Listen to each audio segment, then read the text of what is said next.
days that we've had since Memorial Day, Father's Day, 4th of July, and also we're in like phase three Mm-hmm. as well. And every time I went to a grocery store or someplace, like half the people were wearing masks anyways.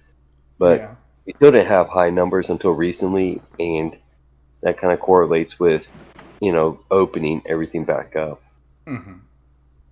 Yeah, I mean, it's one of those things where, on one side, uh, but like, here's the thing, right? Like, for during the lockdown, going to the grocery store really wasn't like a big thing. You could go to the grocery store and the numbers were staying low and things like that. While if you like after the lockdown kind of like released, then and then I would say the protests, then there was like a huge spike in the numbers, and as much as I want to uh, as much as it would be nice to attribute it to like Memorial Day celebrations and things like that, like it doesn't make any sense because you had a bunch of people like in close quarters all the time, during these protests, and they just kind of spread it around, in my opinion. Oh, yeah, that's definitely a uh, contributing factor. But all of our protests they died out in when did they start? May. They're right Some around Memorial Day weekend, so like end so of May. I want to So I say in hope you this guys, area mid June it kind of died out. I hope you guys kind of saw this coming because the incubation period for COVID is roughly 2 weeks. Yeah. So Actually, it's 2 days to 14 days. Mm-hmm. right. So up to 2 weeks. So of course we're gonna see a major surge after protests and whatnot. But also I would say 4th of July definitely definitely saw some really packed together people on the 4th of July. So, I mean, I wouldn't solely blame it on the protests. I'm sure that the protests definitely, you know, kind of fueled it For Mm-hmm. my a little bit. area, it's a minor part. The timeline, the way it works out, the protests really don't have a significant impact. But the way we've been reopening and moving into phase three and the negligence of the people of the area, that is a direct impact. And that Mm-hmm. started Well, about a so couple I would weeks ago. disagree. I mean, think about this, right? Do you think the average person goes to the doctor or gets tested as soon as they show their first symptom of coronavirus? I really doubt it. Some You do you where I know what work the at, we're required to. Right, but you realize that the symptoms of coronavirus is literally the symptoms of the common cold or allergies. Mm-hmm. Yeah. So it could be just that there's more testing showing that there's more It could be results. that. There's also I know in San Antonio, Texas, they one facility um got caught saying that possible cases of people that they tested, they just put into positive cases even though they weren't positive. It was just Of possible. course. Yeah. Well, and Yeah. then on So top of that, there's a lot of so, fudging the numbers too. Mm-hmm. so I just went to Mackinac Island about a week ago, right? Mackinac Island's kind of like the Key West of Michigan, and this was the week after the July 4th. So it was pretty packed. Like there was lines out the door. As I mean, people I guess were kind of trying to prevent COVID, but like I think most people really weren't. A lot of people weren't even wearing masks. Everyone was in close proximity. I mean, it's difficult there, but like it was kind of terrible because I didn't really have much of a choice of the fact that I had to go there, but Mm. like I went to a bar during the middle of the day, and at the middle of the day it wasn't too bad, but like 1:30, 2:30 hit, No and one's at the it was bar. it was I'm like, no, it was everyone was at the bar and they were all sitting on top of each other damn near like sardines. So I mean, I I just don't think people are taking, the recommendations by the CDC They're not to be seriously. negligent. Yeah, Yeah. So and my and I And think, speaking of negligence, I forgot to tell you that we're recording. Welcome to yeah, the yeah, Peeps Podcast. I'm your host, yeah, everyone, Gemini, absolutely. and we also have Jay Mays and Swayze. How you guys doing? let it be clear that I am co-host Jay Yeah, May. co-host. You know, special guest Yeah, Swayze, Uh, assistant to the host. assistant to the yep, host. a little Michael Scott and Jim Halpert rivalry there, but I'll see to be co-host and main host being Gemini. Hey, hey. So one thing interesting, a few weeks ago, I had my brother, my mom, and my stepdad all fly in, and mom and stepdad came up from Florida. Hmm. They flew Yeah. Allegiant, and Allegiant didn't have the same regulations as other airports or airlines, where maybe the middle aisle is empty. Hmm. For everyone was packed next to each other. The whole plane Right. was side by side. Yeah, and same with American Airlines is doing that right now as well. I don't know if they've changed that, but I'm a shareholder of them, and they got some pretty big criticism by the CDC for that type of stuff. And Which airlines? American Airlines. All right, I just want to make sure I got it right so we can go ahead and tell everyone our sponsors for the week is American Airlines. Yeah, if you want to buy their stock, their code is AAL. Just so you know, they're selling at $12 right now. Soon to go up. Maybe they'll go bankrupt. Who knows? Yep. And if you um, can't remember that, just think of anal ass licking. yes. But so that actually brought me to another article, right? And that article was actually posted, you know, kind of defending American Airlines in the fact that only like three of the major airlines are actually doing the vacant middle seats. Hmm. Well, Sorry, three of the major airlines. I think that that kind of goes to show you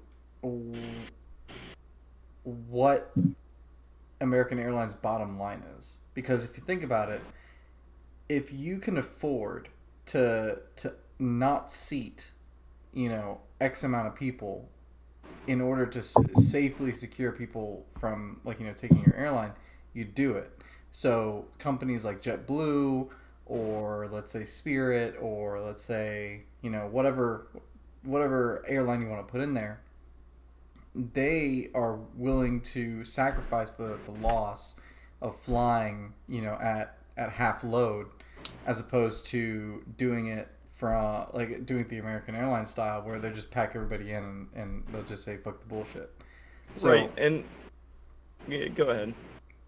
yeah, so I think what's actually happening is less to do with their concern for your safety, because I mean, let's be honest, no company is actually concerned for your safety. They're concerned about lawsuits, right? Right, right. And if you want if you want to if you want to get like a gauge of how a company is doing, and they're foregoing recommendations by the CDC, then that to me kind of shows that they are really just not about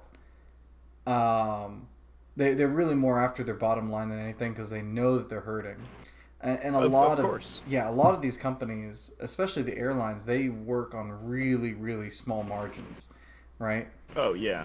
So they probably have did not foresee this event happening, and it's really unfortunate, because I do think that each country should have like a representative airlines, whether it be American Airlines or United or Delta. I'm a bit of a Delta fan because Yeah, I'm me here in too. Atlanta, but you know, it's I come from a Southwest family, but Allegiant, well, the prices are just so cheap. mm, Right, right. So more into the whole COVID surrounding airlines, right? So Okay. I think the stock market can really kind of show, you know, why these airlines are doing this. And it's pretty simple, right? So some of the bigger airlines like Delta, of course, Hmm. is you know, it's got an older fleet. They got older planes, whatever. But you know, they still have a huge worth to them, right? I mean, yeah, they might not be in the profit margins right now, but for instance, uh, you know, Delta's stock, I checked it earlier today. It was roughly like $25, whereas like American Airlines is kind of hurting right now. They're down at about $11, Hmm. and For I their don't think that's because of the, you know, criticism. I think it's because their profits are low. They're trying to get more money, so they're pumping out more stocks. Hmm. I do want to say that before we continue, since no one said it before, disclaimer: we are not sponsored by American Airlines. Right, right. We always have to put that, but no one mentioned it, and just to avoid our own lawsuits, to help their own stock, we should put that out there. So more on that, right? So if a company is more established, of course it's not going to get hit as hard, right? Hmm. So Delta's very established. You know, they've been working for a long time. They're, you know, set up to the point where they can probably sustain this pretty well.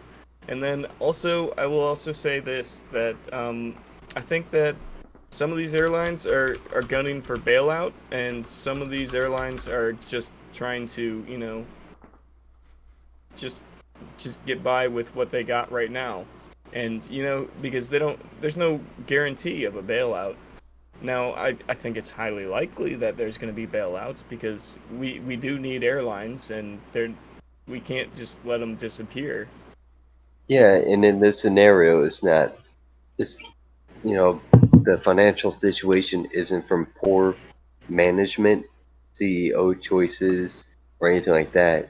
It's something that's affected everybody, and there's really no plan for it and no way to even keep your business running in a situation like this, or keep it running in the capacity that you did before. Well, that's where I Uh, would disagree because I think any business and any person, individual for that matter, should always have a rainy day fund where if things are getting bad, you know that there's going to be an endpoint to, like, your profits diminishing.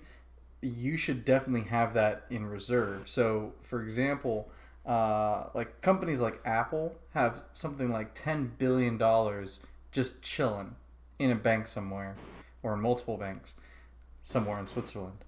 Um, and the idea behind that is so they can, like, they don't have to sell their stocks out to raise capital in order to get to a point where they can, like, fund the next project that they're trying to do. They can do it on themselves and they can have that money on reserve. So I'm pretty sure that Apple is not hurting from coronavirus, except with the I guess the loss of well, productivity. Right, with right. airlines, it's a little bit different. They've been bailed out a few times because they operate on such low margins. And if we're going to be completely honest, they shouldn't be doing that because if you're expecting a government bailout, then that seems like you want to be owned by a government entity. And if you want to just cut out the middleman, why don't you just let the government take, like, 50% of your stock and then, just have it as a government source?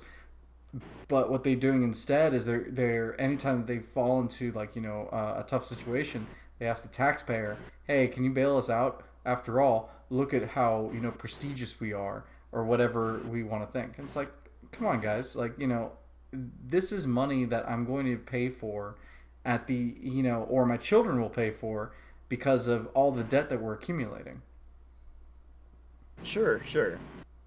I True, mean, but Apple can still sell products when we're in over 4 months of a pandemic.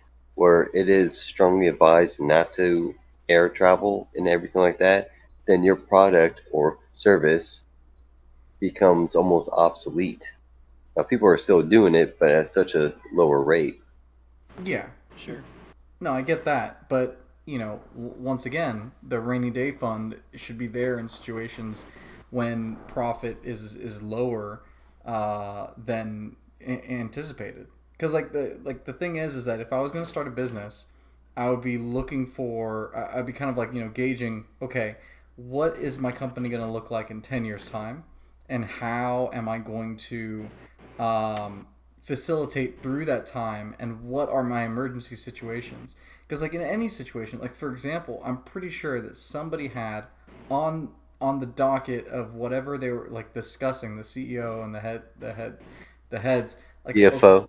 yeah, what exactly would be a situation where there would be an extreme loss of revenue, and kind of like an all of a sudden something that could possibly happen.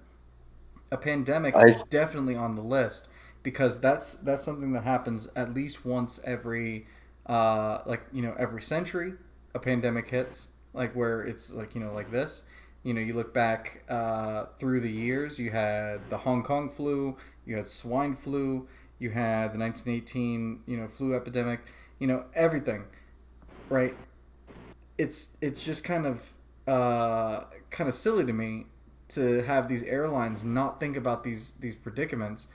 And the fact is that we rely on these airlines so much, right, that we don't want them to fail, so they base their business model on that, because they know that we're going to bail them out.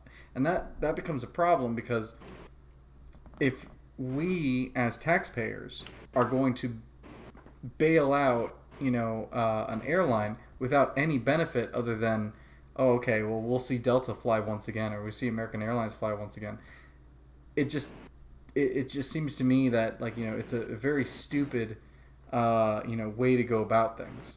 You know what I mean? Instead, what they should be doing is they should have money on reserve to kind of offset these troubled times that we're in, because it's only going to happen once every century. So you don't have to like it's very easy to predict. So say for example, let's say you're working at a company, any company, as an individual.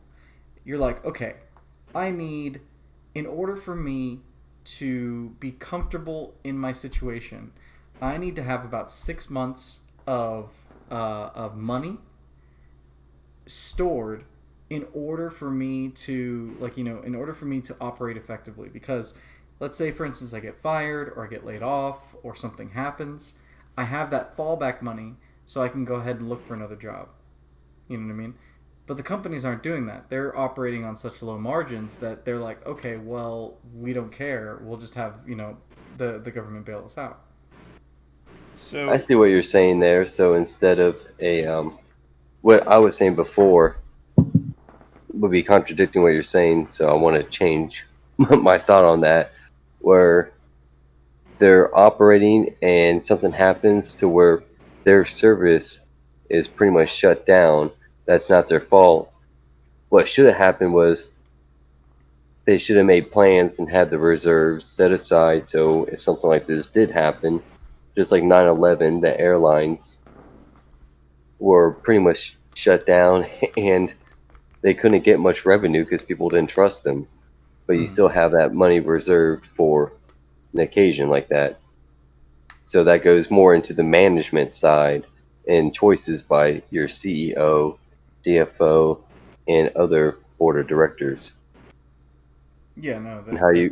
that's absolutely right. And okay, here's a good example of a company that did it.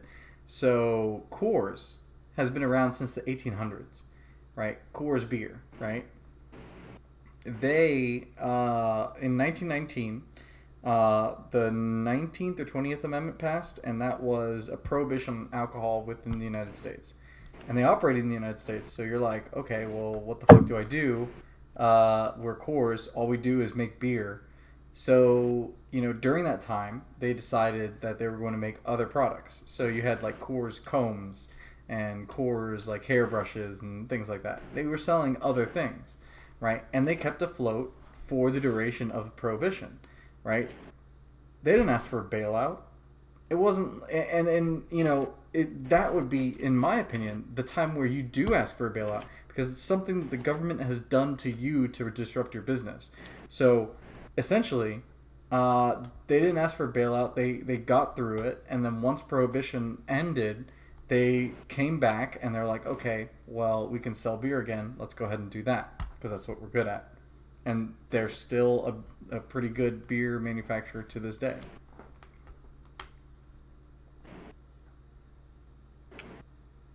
And on, what's the next topic we want to talk about, or do we want to continue about airlines and COVID-19? I mean, that's kind of my piece. I'm a little. I'm just. I agree with you on that. That there's a lot of planning you have to do and foresight that you need to set those aside. And if you're just saying whatever, we're just going to go what we want to do and receive a bailout, then that is wrong. Mm-hmm. And if you don't have those plans in place, and if you fail to the system, then you fail. That's capitalism. You know. Yeah. So I'm also slightly on the other side of what you're on, Gemini, and so my opinion on it is that big companies are always striving to grow bigger, right? Mm-hmm. So instead of setting aside money and, you know, preparing, they're worried about growth, you know, and trying to get as big of a profit as they possibly can in the future. Mm-hmm. So instead of putting aside money, they're putting money into you know, investments like new airplanes or you know, better technology, etc. I don't think airlines work on such a tiny profit margin, but they definitely work on you know, especially with fuel dropping right now and that making it, you know, easier for them to turn a profit on a lower, you know, a lower capacity in their planes.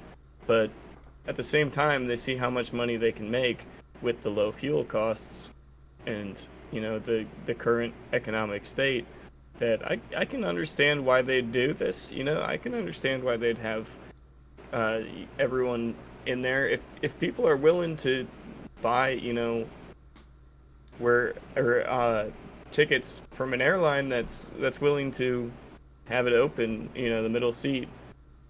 I mean, they're making the choice. I don't think it's really on the airline, because if that was a concern for them, they wouldn't be buying the tickets, right? Well, my And thing isn't and about people buying the and tickets. lack of so and what I'll say is, like, lack of, you know, knowledge is not the company's fault, because, you know, this is public information. I can read about it on something or on the internet, or I'm sure it's probably even, you know, it shows up when you buy your tickets.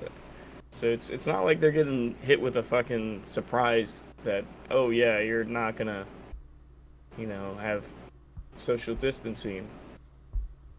No. My thing is less about uh, what the companies are doing now, and more about what why they're asking for a bailout. So, Because um, what I was saying was they're focused on growth, right?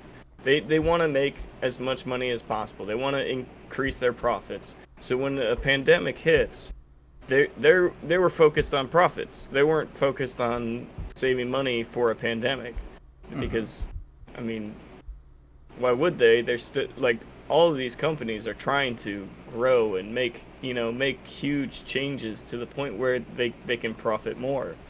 Mm-hmm.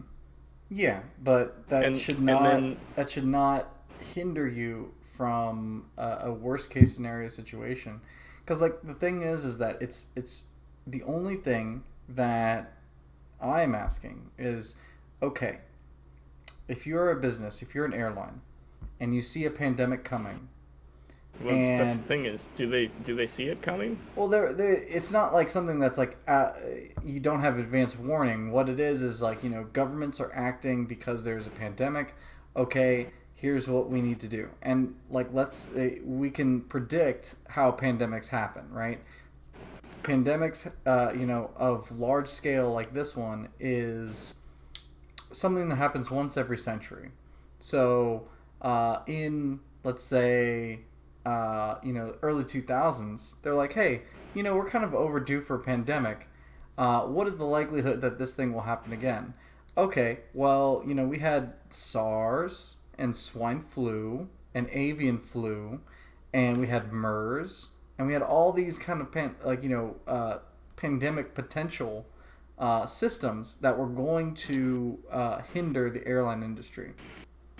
So as a CFO, what I would be like is like, okay, I understand that we want to grow the business and we want to make sure that we are profitable to our shareholders. However, we also need to understand that these naturally occurring events are naturally occurring, and we should prepare for them. Because it's kind of like going to a fisherman and being like, oh, hey, by the way, there's a hurricane coming. But if you don't, if you don't fish like right now, you're fucked. You know what I mean? And so the fisherman's like, okay, well, I better go and fish into the hurricane. No, what I'm saying is like, okay, the fisherman knows that there's a hurricane coming. He's got 5 or 6 days notice, or he's like watching the weather reports, or whatever he's doing to make sure that he's safe. So he's gonna fish before and he's gonna fish after, but he knows that he can put into his ending profits or his ending balance sheet. Okay, there was a hurricane that came in and it did this much damage, and so what I'm going to do is I'm going to hunker down and prepare for the worst. I'm going to make sure that all of my employees are paid, my assets are secure, and then once the hurricane is done, I'm going to go back out there and I'm going to fish again, and then I'm going to be profitable, right? We don't expect the fisherman to receive a bailout for the 5 days that he was out, right? We do expect him to be, for him to know that there are, in his line of business, there are potential for hurricanes and storms and disasters where he needs to prepare for. You know what I mean? But we're not asking the airlines for that same level of preparedness. What we're doing is we're like, oh, don't worry, airline, you're too important to us, and so we're going to go ahead and bail you out. This is the same thing that happened 10 years ago with the car manufacturers. That all of them, right, were so excited about making brand new cars that nobody wanted, and what ended up happening is, oh, we need bailouts now. Ford and GMC and Chrysler and all those, and we bailed them out $2 trillion because they were too big to fail, like all the cars and the banks and all that. Why? Because they did not have the foresight to see a recession that happens every 10 years? That doesn't make any sense to me. Well, then I'd say that's a different scenario. But I mean, I understand where you're coming from, but at the same time, I feel like the impact of airlines is not very comparable to the impact of car manufacturing. No, what I'm saying is that there's a recession that happens every 10 to 20 years, right? And so that if you want to survive through a recession of some kind, you're going to have you're going to have that fallback money when business is not as exciting as you think it would be. So, I can actually name the recession. So, 2010, the housing crisis, and then before that there was a recession in 1988, and then before that there was the 70s, which is an entire recession during the oil crisis, and then before that there was the Great Depression. And then before that, there was the recession of 1919 during the 1918 flu pandemic, right? So these are predictable events that always happen in economics in general. So why is a company saying, we could not predict this, please, government, oh, please help us? Free money. Yeah, the thing is that they are, they're quote unquote too big to fail. So what ends up happening with too big to fail companies? The government ends up bailing them out because they feel that all these people who would lose their jobs would cause even more strife in the economy, and it would be unsatisfactory to the voting public. Because what would happen is, okay, let's say you had Ford. Ford, hires 100,000 employees, big company, and then Ford goes under because the government would not help them out, and so now all those disgruntled Ford employees are going to vote for the other person. But in my opinion, if you're the kind of person that's like, or if you're a company that's like, oh, don't worry about it, the government will bail us out. That's fucked, because what you're doing is you're asking for the taxpayers to bail you out of your own mistakes. Yeah, but what's the purpose of the company is to make money, and we know that CEOs, and the heads of companies, or they don't care who they step on to make that money. Well, yeah, no, I do not fault any company for getting as much money as they can from any entity, regardless of what it is. If a government is willing to offer money to a company, the company, I do not have a problem with the company taking that money based on that ideal, because a company exists only to make money for the shareholders, right? And another random rant, right? Why the hell are companies so interested in moral issues? There's no reason for any company to be moral for anything, because companies aren't moral like entities. They are companies. They're made up of thousands of people in order to produce a product and sell that product, and then get back the money on that product to give to their shareholders. So I can probably answer that question for you, Okay. and that is just to follow the money, bro. Like if they can get people to uh, believe that they're a moral company, like for instance, you can look at like eggs and milk and stuff, right? Mm-hmm. And it'll be like ethically made or whatever. It's, I mean, just because a milk carton doesn't say ethically made doesn't mean it wasn't, or it was, sorry, it wasn't, you know, gotten by ethical means. So like, I wouldn't, I wouldn't say that there's really any reason for that besides just public opinion and to get more money. Yeah, no, I 100% agree with you. Any company that's going out there and saying, don't worry about, don't worry about the company, because the company is super good about all the issues that you care about. Look at all the eggs that we're going to try to sell you. We've decided to organically raise them and ethically produce them in order for you to be safe, in the knowledge that you are not, feeding into the system that you hate. But in reality, you don't actually know.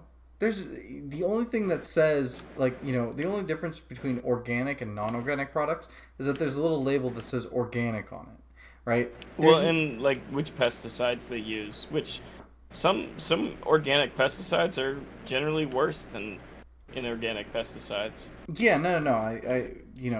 That is what it is, right? But the thing is that with food, with anything, right? YouTube, right? Like, I'm going through YouTube. Sorry, I'm uploading this to YouTube, and I'm gonna have to shit on you, YouTube. But for example, like, I'm going through YouTube, and then I see check out these latest posts from Black Lives Matter. I'm like, that's fantastic. I couldn't give a shit, right? I don't care. I get it.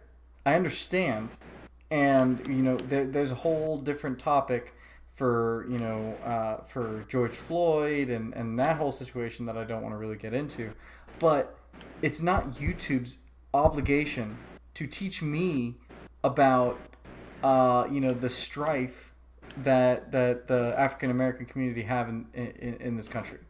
I don't want to go to YouTube for that information. Because frankly, YouTube, you don't know what the fuck you're talking about. Like, nobody knows what the fuck they're talking about, except for, you know, people who are living it day by day. So I actually had a conversation with Brian, who doesn't show up on the podcast. He shows up right after the podcast. But we'll call him Saburo for now, because Brian's not his real name. That's a fake name, by the way. But I was talking to him, and he told me a few things about, like, you know, what he felt and how he felt about, you know, these certain situations. And, you know, I 100% agreed with him, but it was something that was completely counterintuitive to what YouTube was saying. So who am I to believe? Am I going to believe my friend? Or am I going to believe, you know, an entire corporate entity that all they do is to exist to keep me watching so I can watch ads so they can gain revenue? It doesn't seem to me that there's a good it seems to me that my friend would probably offer me a more honest opinion. Yeah, like I said before, it's all propaganda. Yeah, it's definitely propaganda. Oh yeah, no, it definitely is. But like the thing that annoys me, I like how you put in the rant company greed in the notes. I'm like, all right, that's Yeah, dope. well, you said, well, I'm gonna continue with this rant. I'm like, we have our rant of the week. Go with it, because we do have to stay on topics. Yeah, So, yeah. No, because like the thing is that the problem with these companies is that they will try anything to get a buck out of you, right? And I understand that, and I think everybody who has a brain understands that. But for them to go in and say, "Oh, we are vastly morally superior than whatever the competition may say," right? I feel like that is a lie, 100%, because it does not fit your business model. Because ask any company that is supposedly for or against whatever you know, topic of the day it is, and ask them to spend money, like, you know, their real hard-earned dollars, to do a thing without any benefit of their to them, to the company themselves, right? And they will refuse outright, right? I bet you $500, like right now. There's no company that will say we have no benefit to having, you know, to engaging in whatever campaign that, you know, is politically popular. None. it just helps them out with customers, pretty much. Yeah, it's to say, okay, well, we decided that, you know, most of our customers believe in this thing, and so if we make you know, a certain section of our, you know, consumer base like this thing, that they're more willing to engage in this thing, right? But I Have you think ever seen Tommy Boy? I have, I mean, like on Comedy Central, you know what I mean? So I saw Yeah, like so, the first half or the second half of it, but not in the same time. oh, okay. Well, the premise of it is, you know, it's, you know, you have Tommy, who's the main character, played by Chris Farley, Mm-hmm. and his dad owns a company that makes brake pads and sells them and all that. Mm-hmm. And after his dad dies, he has to go and, you know, take on the role of selling the brake pads himself to make enough money to keep the company afloat. Mm-hmm. So when he's selling to this one guy, the guy says, "Well, you don't have a guarantee on the box." And he says, "Well, pretty much, you know, guarantee is just their way of, you know, getting out of a liability, and what they're telling you is that they're giving you is a guaranteed piece of shit." Mm-hmm. You know, saying like, if you are a true ethic company that makes a superior product, you do not have to put a guarantee on the box. Well, and that's another thing with products nowadays. I feel like products are now designed to fail after a certain amount of time, so you're forced to upgrade into another Yeah. product, Planned obsolescence. Oh, what would you which guys like to which hear? is kind of horrible because like creates a lot of waste You know. I think smartphones is the greatest example. Oh, absolutely. They stop upgrading them. They're meant to last a few years. Because if you made a product that could last 10 to 20 years, after 5 years, anyone has that product, you're not making sales anymore. Mm-hmm. And that's on their end why it happens. Well, I mean, like it's partly planned obsolescence. So Apple has actually been sued over this in Europe, and they lost, so they have to pay lots of money. But the idea of planned obsolescence is it's it's less to do, especially in the cell phone market. It's less to do with how good a product is, and more to do with this is the latest and greatest thing. Buy it now, right? So, for example, cars. Everyone has like this preconceived notion that your car is going to last you a pretty significant amount of time. But with cell phones, because it's like a new thing on the market, like new in respect of like it's been around for only 20 years. Um, you are more likely to want to get the latest model every year than you are, let's say, a car. I And disagree. okay, how? So, so for instance, I still own the very first Nokia flip phone I ever bought, right? Do you Still use the works. I very can. first Nokia flip phone that you ever bought? No, I don't. But I have never been into the latest and greatest phone. Me Okay. either. But that's me Mm-hmm. and Swayze. But so for instance, like I also have a iPhone 4, right? And that still works, and it's a smartphone, and is very capable of running, a large portion of uh, applications Mm-hmm. on the App Store. And I still use that, from time to time to when I'm not gonna have internet, I download shows on there and whatnot, and that it works great. But at the same time, you can get other phones that are damn near bricks now. For instance, like the iPhone 5 is damn near a brick now, Well, like a and brick that's one model. a Well, brick third, as in like it's It, not. it can't run the OS updates. They didn't force the OS updates on on the um on the 4, whereas they did on the 5. Well, I think that's a difference between how technology is and how normal buying patterns are. So with the thing about technology is that, like, so for example, you have a computer, right, that you use to play whatever games that you want to play, and let's say every 5 to 6 years you upgrade that computer to do, to have keep up. to keep up Yeah, with, like, I the understand that, things that you want but to I do. still keep my old parts, right? Because Well, they still work. you keep your old parts because you can swap them out. Like, your computer's modular. The cell phone is not, and they've made attempts to make a modular cell phone, but the thing is that the companies can't really agree with each other to make a modular cell phone. It doesn't make sense, right? Because like it's kind of like you ever buy a Mac computer? Yeah, long time ago, Okay. back in the 90s. Yeah, so like with a Mac computer, everything is Mac made. You can't really like update it because you have to get like Mac specific parts. So you'll just buy the next thing, right?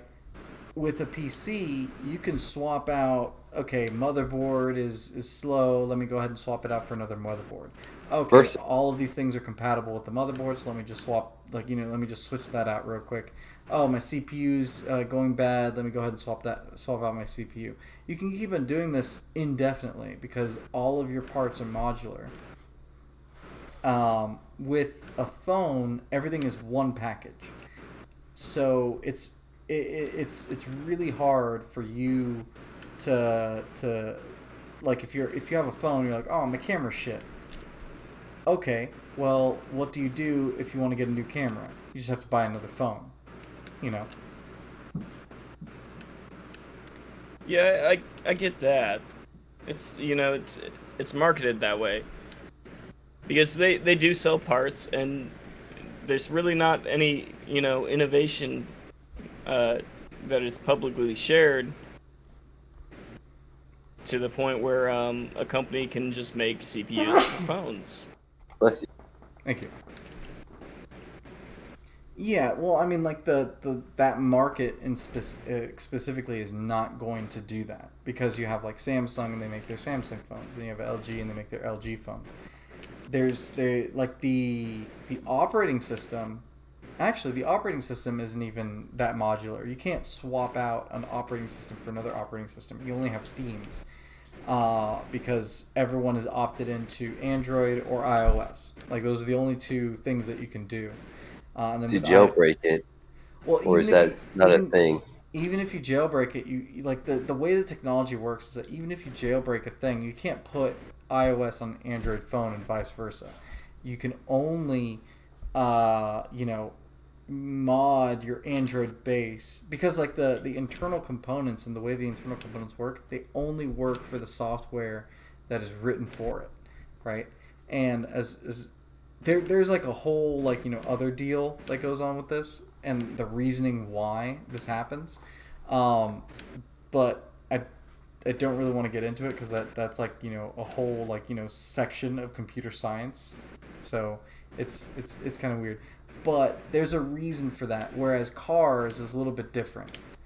You can swap out car parts and make your car run indefinitely. You can get a new engine. You can do a lot of stuff with it because everything is like in the real. It's in the now, or not in the now. It's something that you can form fit like an engine There's more block. there's more compatibility. Well, and they're definitely decreasing the market on that as well. If you've noticed with new cars. Yeah, because new cars are so like compact that it's getting a lot harder to just kind of like swap out parts and things, right? When Because your value decreases nowadays with non-original parts. yeah, because like it's not like the thing to get. What is I mean, it might look cooler, it might work better, but yeah, just well, decreases the value. I think what it is it's another thing about the market. It's like, okay, so let's say for instance you're talking about, let's say, the housing market. The housing market, the thing is so expensive a house is that you would rather have the things inside the house conform to a universal standard throughout all houses. So like your outlets are the same outlet anywhere you go. Your kitchen appliances accept the same ins and outs as any other place. So you can quite literally move a fridge and then bring it to another house and plug in that fridge and it'll still work, right? It doesn't work that way with cars because with cars there's less money in it, and it like I guess what I'm trying to say is like the increase in value gives you more modulability, but as soon as you get to cheaper and cheaper products, there's less modulability, right? So like you're talking about cell phones, you're talking about something in the $1,000 range or less. So there's no modulability there. Then you go to PCs, you're talking about $1,200, $1,500 for a mid-range PC. Okay, you can modulate that as much as you want, but then you also have, okay, well, my CPU is an AM4, I need to get an AM5 because it's the next iteration, so my motherboard has to be different. Oh, it's got DDR4 now, so I have to switch out the DDR4s. I still have the peripherals that are the same, so that's great, but everything else I have to flip out, right? The higher and higher you go, the more modular it becomes. And I think it has to do with the price of the thing, and also has to do with the environment that it's built in. Sure, I can agree with that. All right. Well, that was a long rant, Jameis. What else do you what do you have on the agenda? So, because last week we did what was her name? Heidi Lamar Mm-hmm. for Person of the Week, and she ended up not being as spectacular as I thought she was going to be. So I was going to do a two-person this week. Okay. After the feedback that I got. So Heidi Lamar and this next person, which is Elizabeth Jennings Graham, they came from the same site, and the site kind of was flamboyant on their contributions, which is Okay. why I wanted to, add a second person. But Elizabeth Jennings Graham, um, she was born a free woman, or black woman back in the 1800s, Okay. and her thing was, um, excuse me, I'm just pulling up the notes. It was back in the 1850s. She played the organ at a church, and she was running late, so she hopped on a streetcar, and I believe at that time they were horse-drawn streetcars. Hmm. So from the original notes I read was that if person of color went into a taxi, that was okay, unless someone that was white wasn't okay with it, then they had to get out. But no, it wasn't a taxi, it's a horse-drawn streetcar. She went on trying to get to her church for the Sabbath and play the organ, and the driver tried to kick her out using excuses that the cart was full, which it wasn't, and that there was complaints about her presence being there, which wasn't exactly true either. So he tried to manhandle her, pretty much use physical force to remove her, and it took the police to get her off that streetcar. Hmm. Well, through a lawsuit that she actually won, they found that the streetcar company was in the wrong in the following day, completely desegregated everything for their streetcars in New York. Hmm. So that was just a company. What I initially read, it was the all public transportation followed suit with the desegregation and getting rid of the rules. So it's a Rosa Parks story. Over 100 years earlier from then,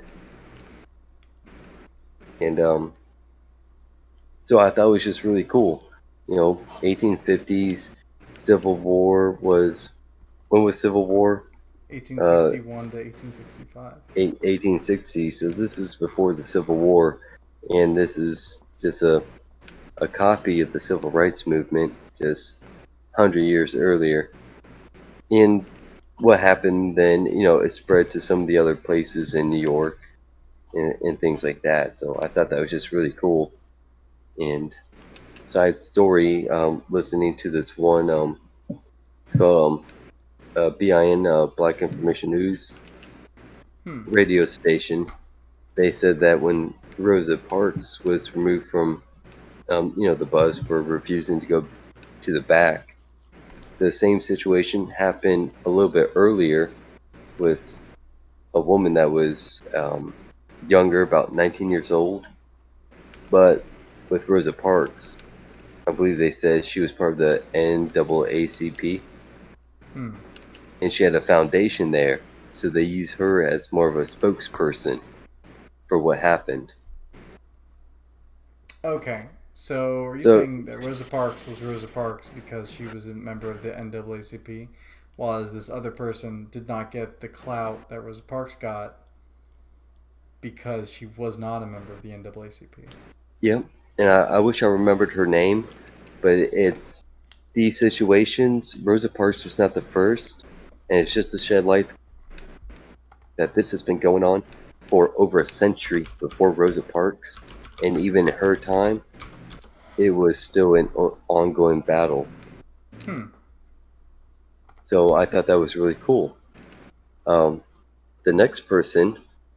Um, actually heard from BIN, and it's Josephine Baker, and I thought her story was actually really, really cool.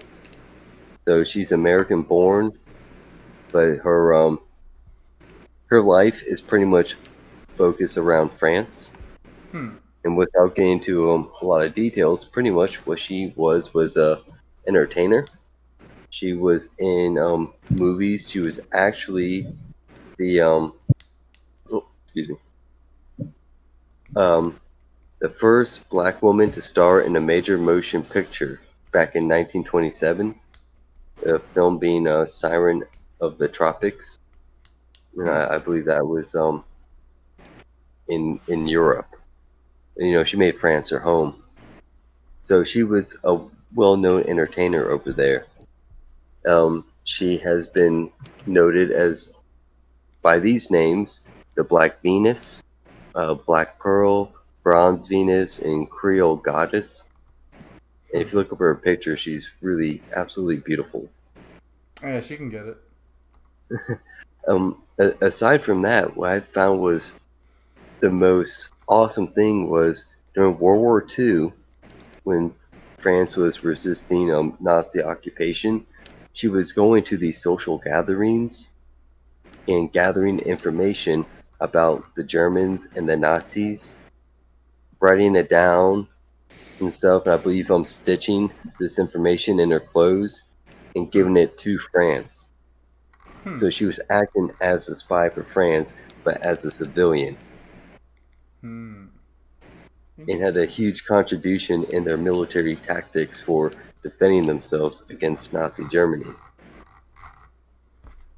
And along with that, after the war and everything, in her later career, she had I don't want to say orphanage, but she took on a lot of homeless kids and kids with, that just didn't have parents, and fostered, hundreds of them Hmm. as a mother. So, she was an entertainer, she was a spy for the Allied forces, and had her own humanitarian aspect with children, you know, to be their mother. You know, I thought that she was incredible when I heard about her on the radio and when I looked more into her. So Yeah. Josephine Baker, definitely a woman to look into. Great impact on society. Great impact on just people themselves. Hmm. And if you're interested, I have a small story to tell. Okay. All right. So for the Jay's story time, it's been in the works, kind of on and off. I think this is a good debut story. It's something I wrote back when I was in sixth grade and actually got an award for it A from the word. school I was at. Yep, yep. So it's called The Glowing Thing. I wrote it years and years and years ago, and actually had recognition for this story. And I'm gonna add a little bit more details to it. And I haven't read it in all those years, but I remember the contents pretty finely. So out in the rural countryside, there's been a lot of tension because of Mr. Baxter, who had gone missing a couple weeks beforehand. No body found, no notes or anything. He just went missing and had the general public kind of tense. On this one autumn night, I decided to go outside to hunt some deer in my usual spots. The air was cool and crisp, slight breeze, and I walked through my backyard towards the forest, listening to the leaves crunch beneath my boots.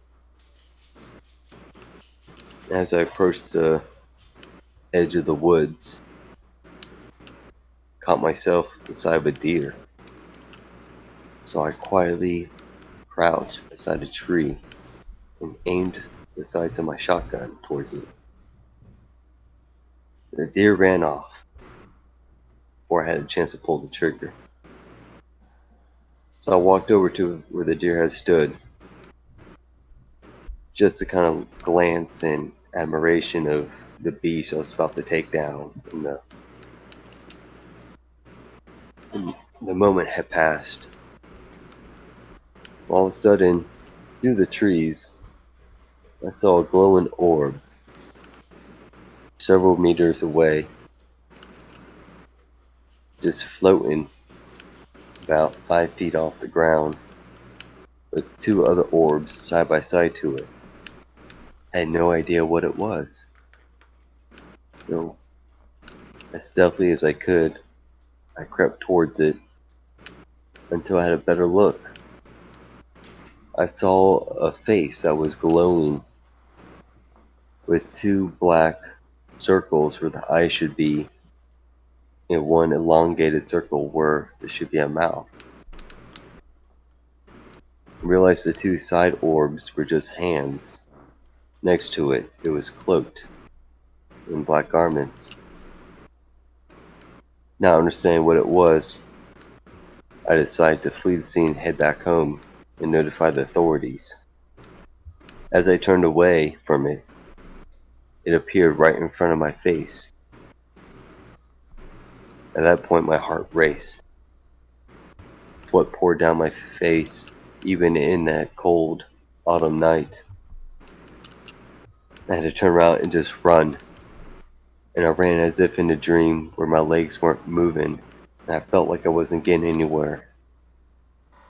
Looking behind me, there it was, 20 meters away, just hovering across the ground.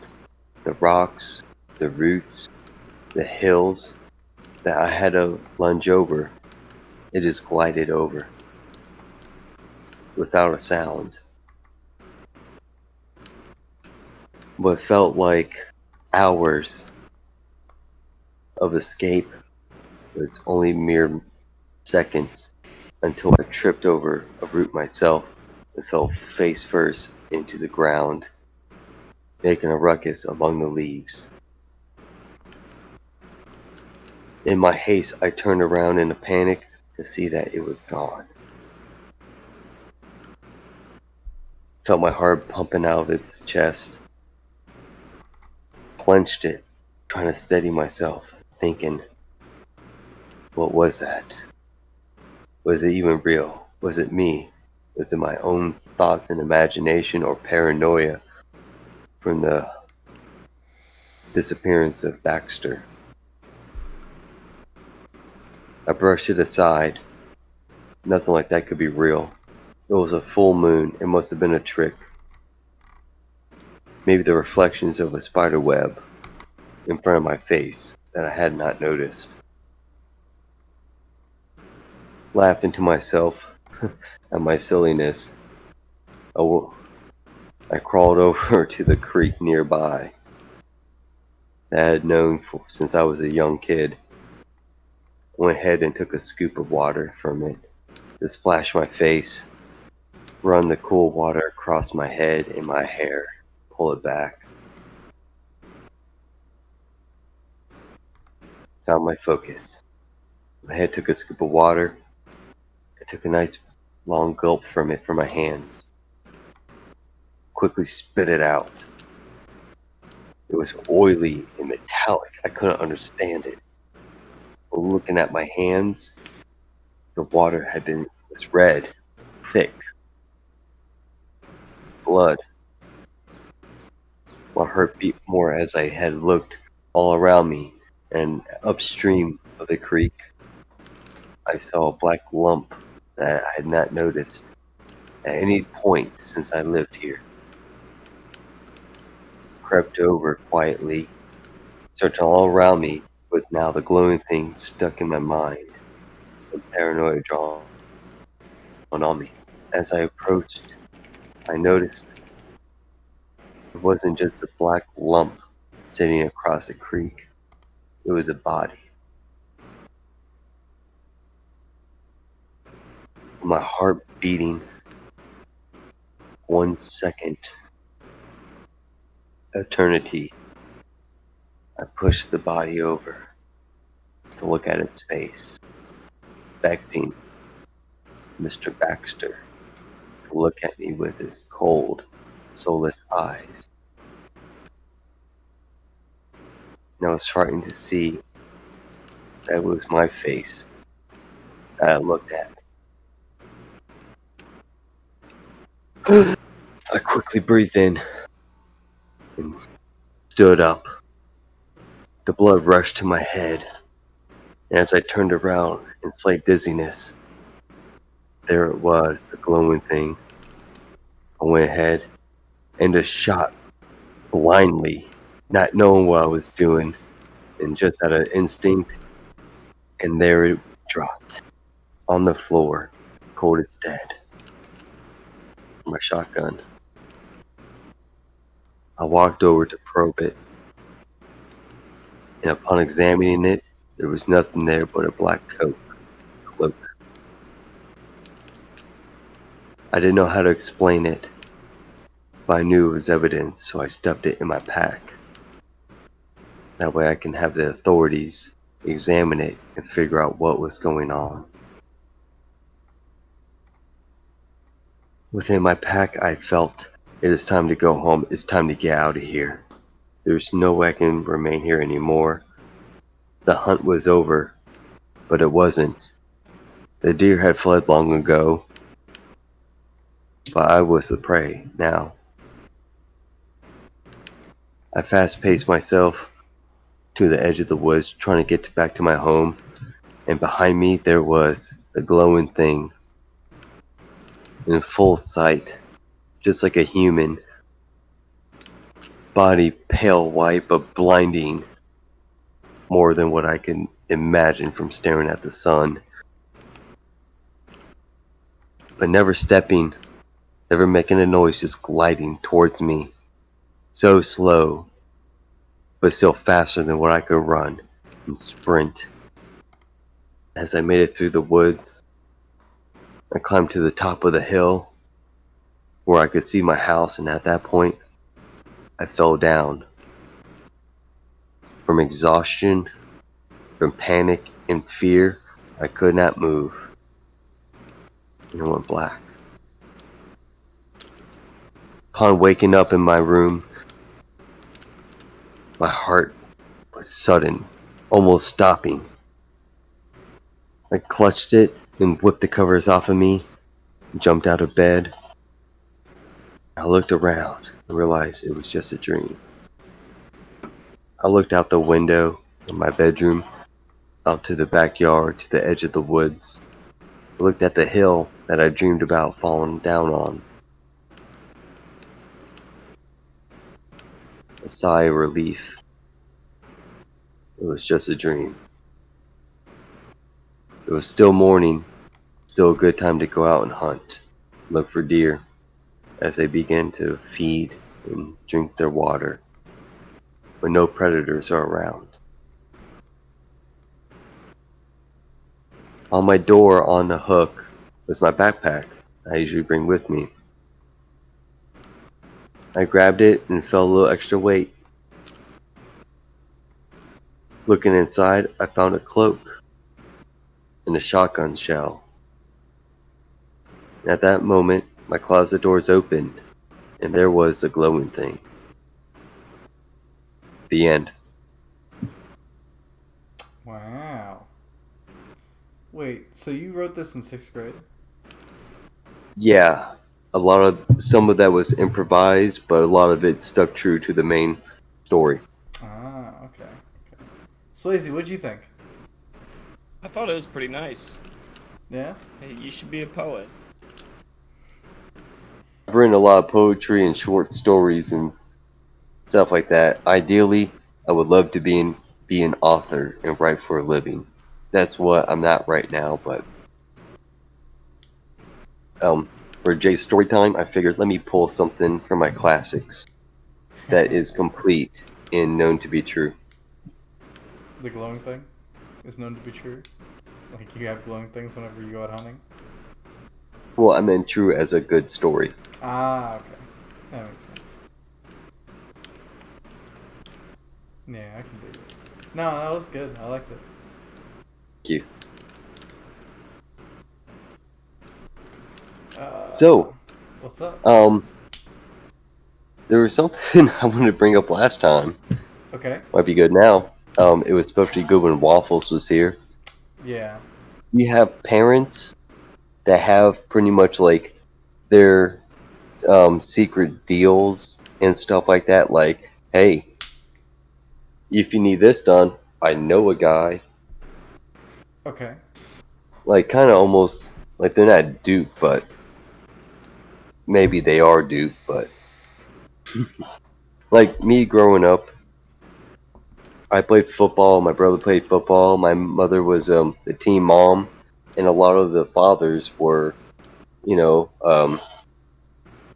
handymen, like electricians, or they did walls or roofing and stuff like that. So it was like, hey, if you ever need someone, I know a guy.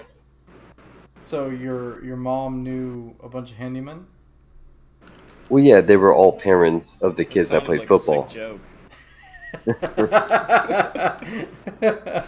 Cause like I was like, oh, so how many handymen did she know? But it was pretty much so. For instance, years ago when I got arrested, she said, "Oh, you should have mentioned this person because this person he was my football coach and also a sergeant in the police force, and maybe they would have gotten you out of, whatever I had done." Hmm.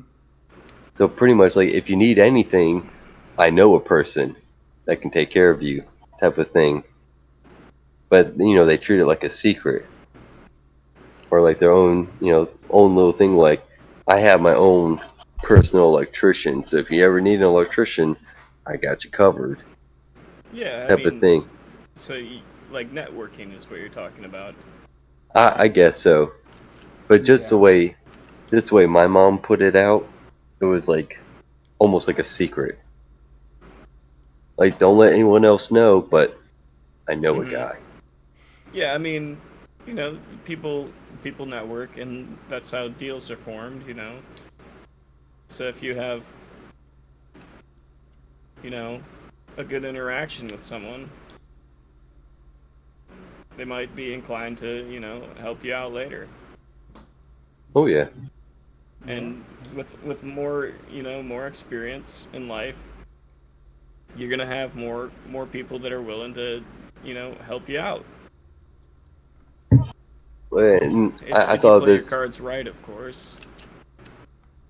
I thought about this when Waffles was here because she comes from um a family that has roots going back to Pakistan, and they know just about every Pakistan person in America. That's The true. way they network, so everything is, oh no, don't go to him. We have a person set aside to help with all these needs, Hmm. and it's almost like their own little personal secret. Yeah. Yeah. I mean, like the thing is that my parents never operated like that. Like we had this one guy in the neighborhood that would work on cars because he was retired, and he would just work on cars for basically like tips, just to kind of like keep busy during his retirement. But there was never like a, oh, I know a guy that will do X, Y, and Z for this. It was, yeah, no, I never had that experience. Like your mom, Jameis, is like knows a lot of guys. Oh, burn. I'll, Just I'll kidding. accept the burn, but that was kind of the thing at the Optimus League. Like this one coach had a roofing business.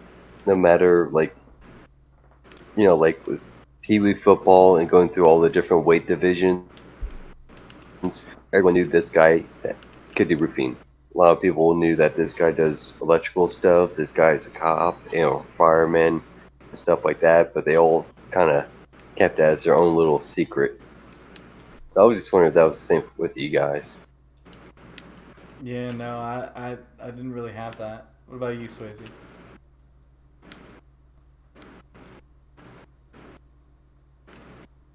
Oh no, Swayze's dead. Dead to us. He's probably just playing Rocket League, and that's why. Yeah, I'm playing Rocket League. That's So, ridiculous. so the topics in the philosophy corner. Hmm. One thing I thought about, because when I do chores around the house, usually I'll put on a 1990s 2000s playlist or millennials choice playlist or something, whatever I find from YouTube. And I was listening to Gorillaz the other night while I was vacuuming, Mm-hmm.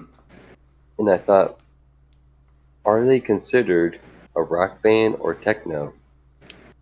Even though Uh, at points they rap, but what genre would the Gorillaz fall into? I'm pretty sure they're alternative. Yeah, I think they're called alt rock, but really alt rock is so many like genres in one. It is. It's Yeah. just we like to categorize things as humans, and it's actually kind of a bane of our existence, but it is helpful for some things. Mm-hmm.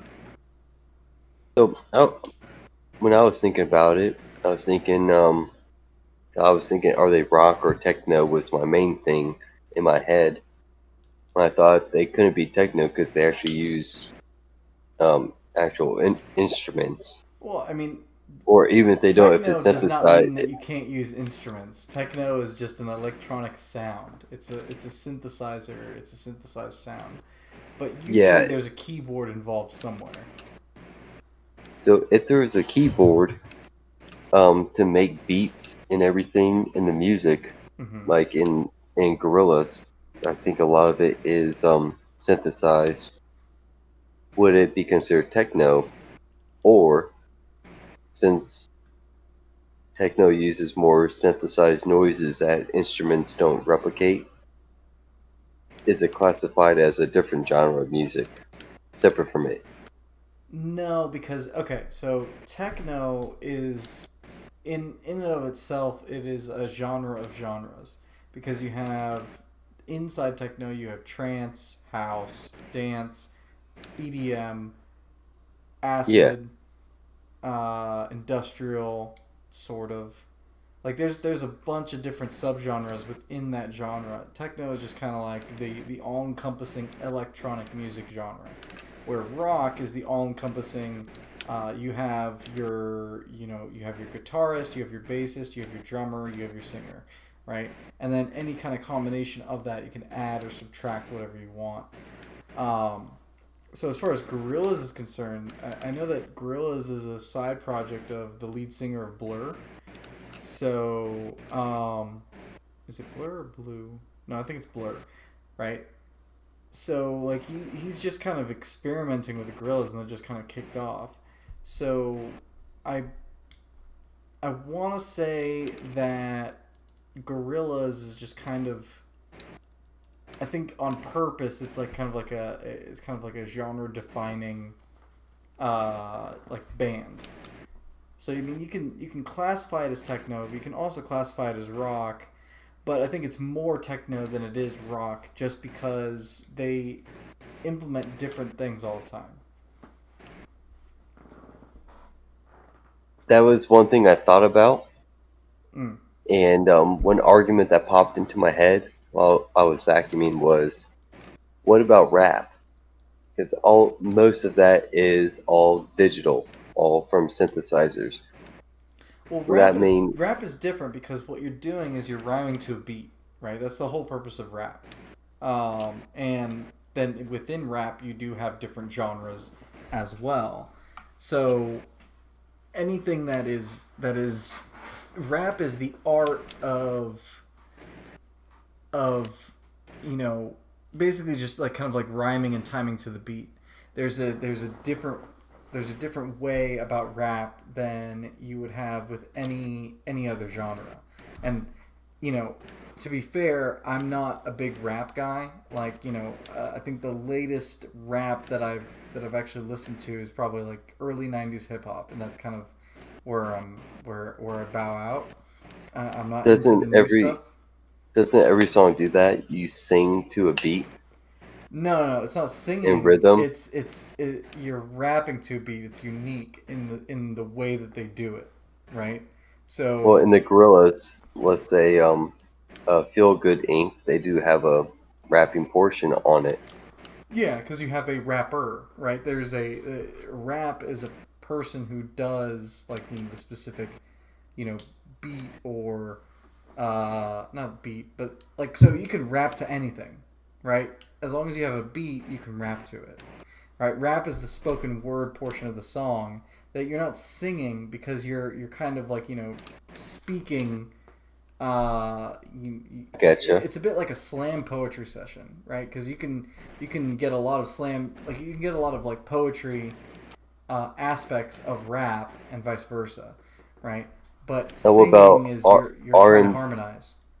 how about R&B and other hip hop songs that use a synthesizer in their song, but they're not considered techno? Well, the thing is that okay, so with they're not considered techno because you have that rap element to it, right? And that's the main event of that specific song. So let's say take for example Kanye West. Kanye West famously got a sample from Daft Punk, and he rapped over that sample, right? Daft Punk is decidedly techno.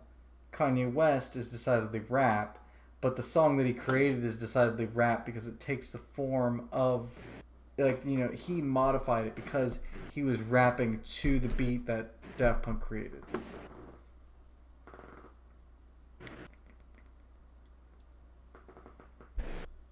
I think categories are kind of bullshit. You know, you can claim that it's 5 different categories, and I don't see any problem with that. You could say it's techno, it's rap, right? It's techno rap, it's alt rock techno rap, right? Mm-hmm. That I that's can totally I fine. I I can don't be I down don't with that. yeah, it's I don't see why they're not like tags, you know.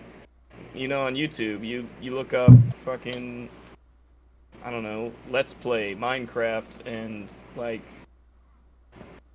I don't know, RPG or something, whatever. Well, I mean And nowadays they you'll do. find what you want, right? So I don't see why we don't really do that with music. Hmm. Well, I mean they do to a certain extent. Like I think with the end of the multi mega $1 million corporations that kind of like owned the music beforehand. Now you have people who can go into YouTube, throw out like a song, and as long as it's popular, it becomes it becomes a thing. So I believe that it's the genre quote unquote is kind of getting less prevalent, and more people are just saying good music is good music, right? Like that's kind of like how pop is defined. Pop can be anything, it just has to be popular music, and that's it. And then it's considered pop, right? And then you just have you can add pop to any genre of music, and now it's just popular version of that song. So the most famous techno song can be pop techno, you know what I mean, or Right. pop rock, pop punk, pop R&B, pop rap, whatever. But essentially, the I get what you're throwing down, right? But I think we as humans, if we're gonna pull this back into philosophy, we do like categorizing everything, and that's kind of like how, in our minds, we just kind of build upon a thing. Because here's the thing, right? And I don't think a lot of people like to admit this idea, but we need to categorize things in order to not think about them too much. So, for example, if you think about rap, you think about a certain uh, thing in your mind that kind of categorizes all the rap songs that you like. Because think about it. Let's say, for Yeah, it makes it example, easier to find stuff. it makes it easier to find stuff in your mind, but also it makes it easier to disassociate yourself with things that you don't like. So let's say, for example, I don't like country. Not a big fan. Never have been a fan of country. Never got it. whatever. However, if somebody tells me, if somebody comes up to me and it's just like, hey man, I got this great country song that you should hear. I don't want to hear it because I already know what the country song is going to be about because I have this preconceived notion in my mind of what country is, and so therefore I'm going to not like it, right? It's something that saves time because what you're doing is you're like, okay, I already know what this thing is going to be.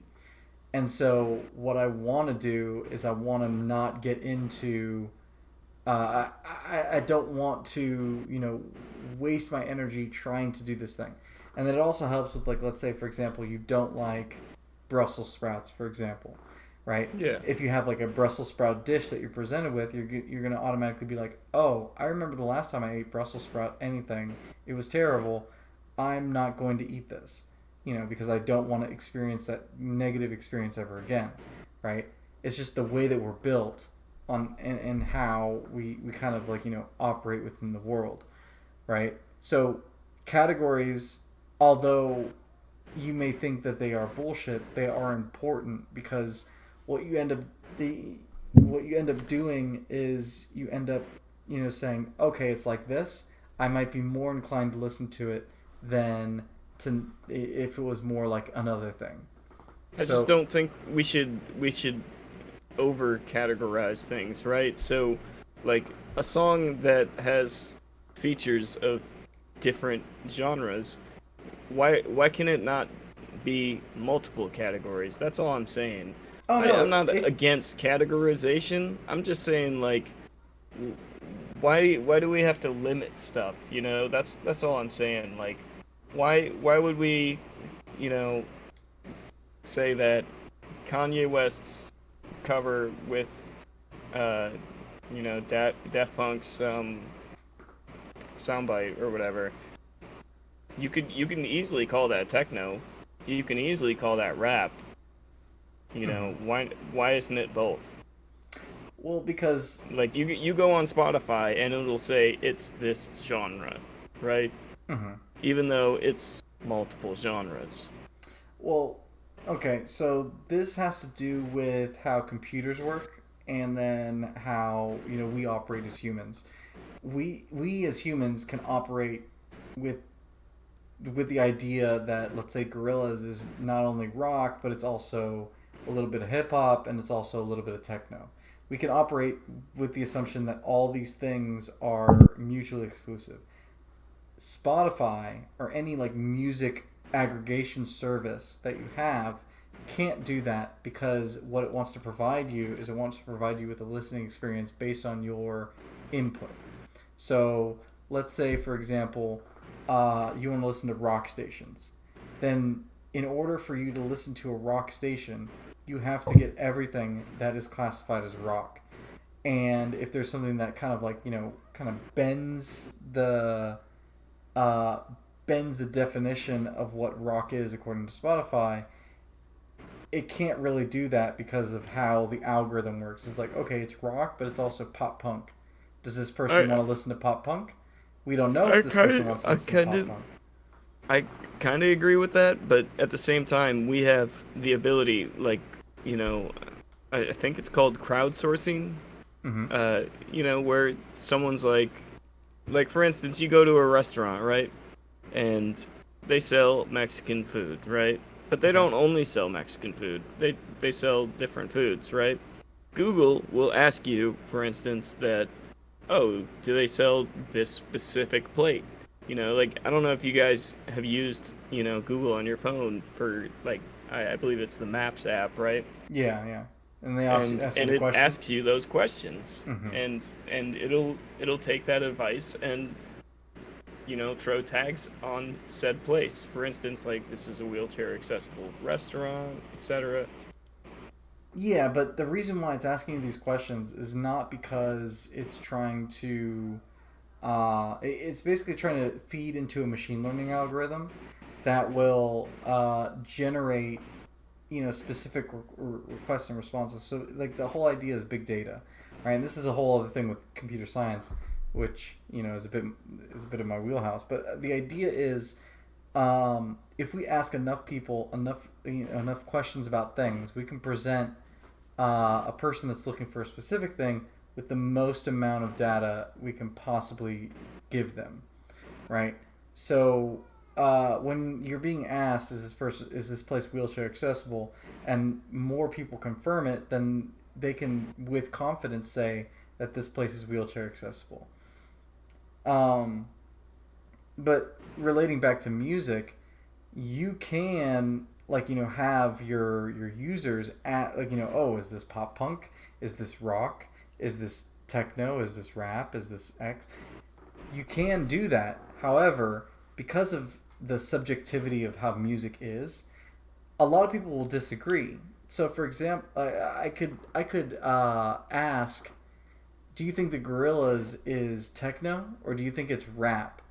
And you I have to think it's choose both. one. You have to choose one, right?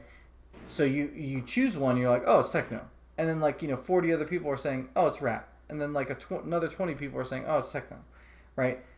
So now you have an imbalance as to what it is, and then Spotify or whatever music aggregation service that you use has to decide whether that falls into the bucket of the playlist that you're selecting, and that's kind of in lies the problem, because uh, humans are subjective, and in order to be objective, you need to come out with clear defined rules. But with music and with a lot of other things, there are no clearly defined rules. Like techno doesn't necessarily mean, oh, there's a synthesizer. It's just what I thought it meant, in my mind. I'm sure somebody can come up with a completely different criteria for what techno is according to them. Um, Really, the Beatles, I would say it's rock. Beatles is rock. It's considered classic rock. Other people say it's oldies, but nowadays people might say rock is something much harder. From other bands like Metallica, that is rock. Beatles, they may not see it the same way, but it's actually classified the same. Yeah, so in that sense, it's really hard to define what the Beatles are, because the genres are changing all the time, right? Like Beatles, uh, around in the '60s and '70s, they were considered between one of three categories. It was country, rhythm and blues, and rock and roll. Right, those are the three categories of music you could have. Then you had Well, they also classical, had folk. They had bluegrass. but They I mean those are all in the categories of the those are all subcategories of the three things that you had. Right, you had folk, or you had country, rhythm and blues, and rock and roll. Those are three things that you could have had. Right, Right, then the classical music from Europe. yeah, orchestral. or yeah, you had orchestral music, but we're talking about the popular music of the time. Okay, Right? Those three things, because you could define it as, okay, well, country was I don't remember a band it, back then that was country, and it then was blues and bluegrass. What back back way back when the well, Beatles were. 50s So and like Kanye 60s. Twitty. No, like the 50s and 60s. So Elvis was rock and roll, right? The Beatles were rock and roll. Chuck Berry was rhythm and blues, right? There was another person that was country, but once the Like Hank Williams, sure, I don't know who these people are, but Johnny I Cash. yeah, there we go, Johnny Cash, country, definitively country. However, now they're more oldies. They're not country anymore. They've become oldies now. So if you want to listen to an oldie station, you listen to music from the 50s and 60s. Usually it's the top 40 of whatever time frame that you're looking at, and then that's all you'll listen to. But it is an oldies station, right? If you're listening to a classical rock station, you're listening to rock and roll from the 70s up until the 90s now, and then that's the rock and roll you're listening to, right? But those metrics are going to change. Like 20 years from now, maybe everything before 1990 is going to be oldies. Everything from 1990 on to 2020 is going to be classical rock or classical whatever, right? And then anything 2020 onward is going to be, your contemporary stuff, right? It's interesting because like imagine like think back to like maybe 20 years ago, what were they playing in the supermarket versus what they're playing now, right? And you're kind of like, okay, we want some of that easygoing music for shoppers to shop, right? In and like back in the '90s, it was probably like this nice '70s music. Oh yeah, this is fine.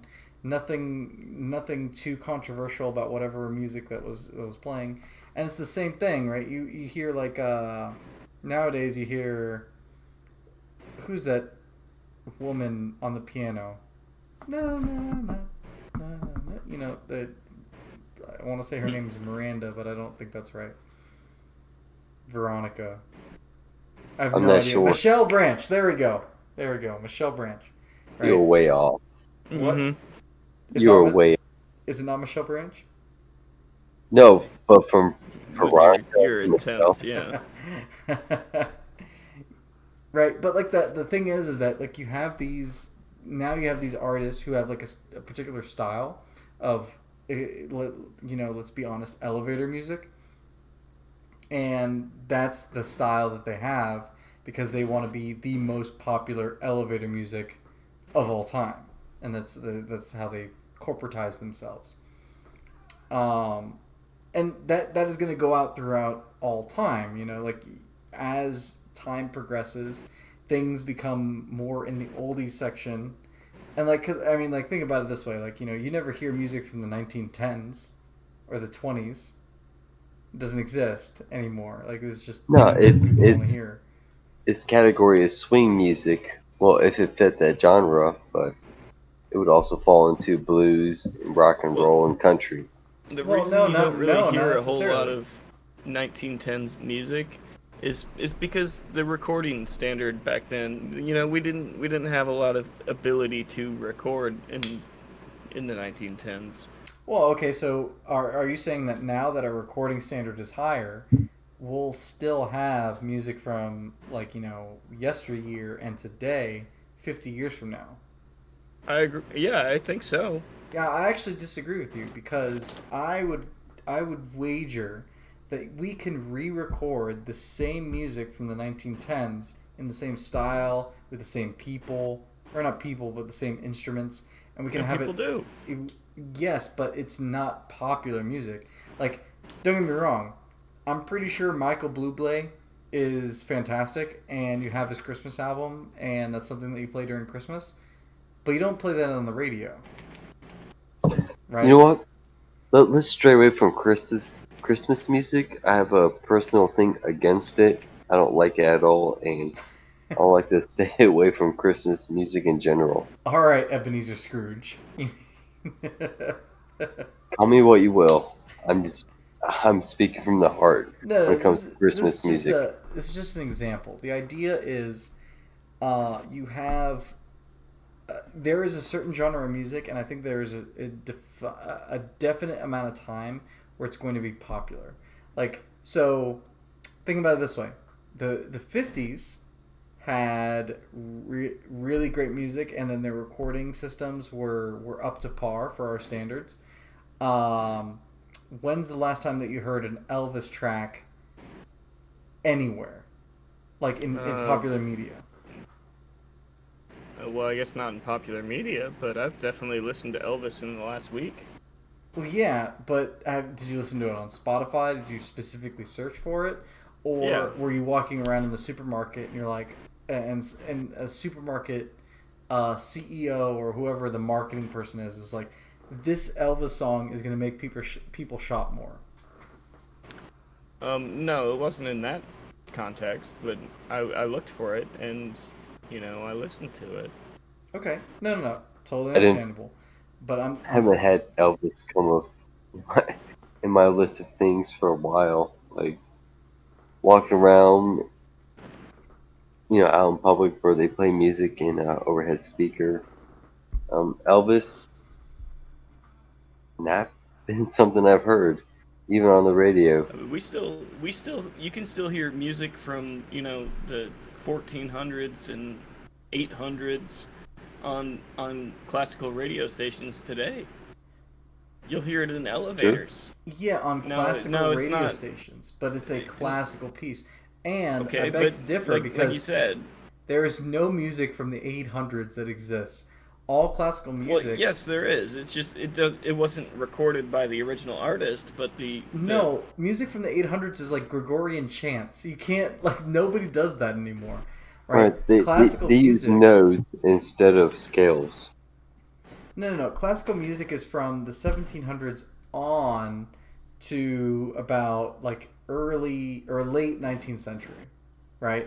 So you have like a kind of a pretty wide range of different like Closers. Okay, so styles. so here's my question to you. Hmm. Have you gone and looked in the Bible? I mean, like recently, no, Have you ever read the Bible? I I have. have. Have you ever noticed that there's hymns? Yes. Yeah. Yeah, they So come from Psalms and hymns Songs of stem Solomon. back all the way back to zero, right? I mean, not zero, but Before that. within 100 at least, right? No, I mean like the Psalms are Old Testament. Correct me if I'm wrong, Jim Mays. They're Old Testament. Actually, I've been going through Psalms for the past couple weeks, and there's a lot like Psalms for Daniel, a couple for Solomon, and there's a guy Asaph, who was in charge of the music choir back in that time. But I've seen quite a few Psalms where it's like sung to the tune of lilies. So they have this one song. It's the tune of lilies, and you're singing to that tune, but with the psalms that are written down. Yeah. Okay. So, but the And then you thing. have the Song of Solomon, which it's been years since I've read that, but there's repetitiveness where there are songs from back then, and the lyrics or psalms may have changed in the wording, Mhm. but they're still used today, or probably more in uh, Jewish culture, Okay. where So our hymns and songs are probably derived from the same thing, and a lot are probably newer, probably created in the Middle Ages. okay. So it's sung to the tune of Lilies or whatever. When was Lilies recorded, or when was Lilies conducted or written down? Whatever. Uh, During the time of King David, which in the Bible timeline is in the 1000s AD, I So they believe. they wrote down I the mean, not musical AD, notes. BC. Wait. So you wrote down the musical notes, and then the musical notes are from 1200 BC, or whenever King David was alive. Yeah, 1000 BC. In the thousands BC. Okay, Yeah, so so so we have the musical notes from like thousands of years before Christ. What are you telling me? not thousands, but yeah, before 'em, centuries. Okay, so the musical scale is something that has been created in 1000 BC. Well, back then they didn't have a musical scale, Mm-hmm. or at least in classical music sense. But Well, it's I took a music theory class years ago in high school, so drawing off of memories, at first I'm not gonna say at first, but with recording music, they used nodes, which was a way to represent the sound mm-hmm. on different strings. Actual notes came much later. I'm not sure, but it was after the 1500s AD that we had notes that we know them as now. Yeah, Before then, but I'm it saying like was notes. did did like the the musical tune Lilies, whatever that is, I don't actually know. You're saying that that has been Have preserved for you have you thousands of heard the years. Amen Gospel? I don't like no. Okay, In that's Jewish that's pretty culture, much Lily's.